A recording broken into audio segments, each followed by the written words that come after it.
Enfin, la rubrique On n'arrête pas le progressisme. Au cirque, sur la piste Pouglione, les fauves et les éléphants sont désormais remplacés par des hologrammes. Dans 4 ans, ces animaux sauvages seront d'ailleurs interdits dans les cirques. C'est pour ça que chez les Bouglionnes, à la place des cages, ce sont désormais des écrans géants qui habillent la piste aux étoiles.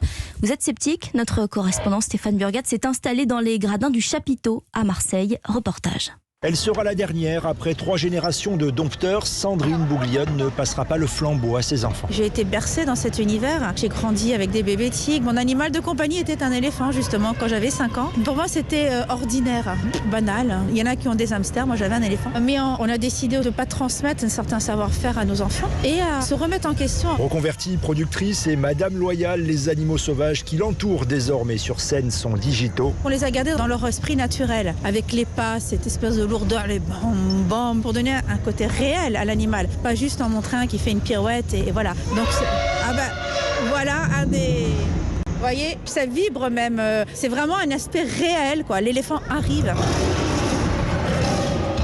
Et ça fait son petit effet sur les enfants dans l'assistance. À Lyon, il a fait un rugissement et ça m'a fait peur. Ça l'a fait sursauter. Voilà, ça grippe à sa maman. Les époux Bouglionne anticipent ainsi la future réglementation puisqu'en 2026, les animaux sauvages seront interdits dans les cirques et delphinariums. Marseille, Stéphane Burgat, Europe 1. Et la famille Bouglionne qui travaille aussi sur des hologrammes de baleines bleues et d'ours polaires. Ah bah tiens, c'est vrai. Des baleines et des tigres dans la même... Bon bah pourquoi pas dans le même spectacle.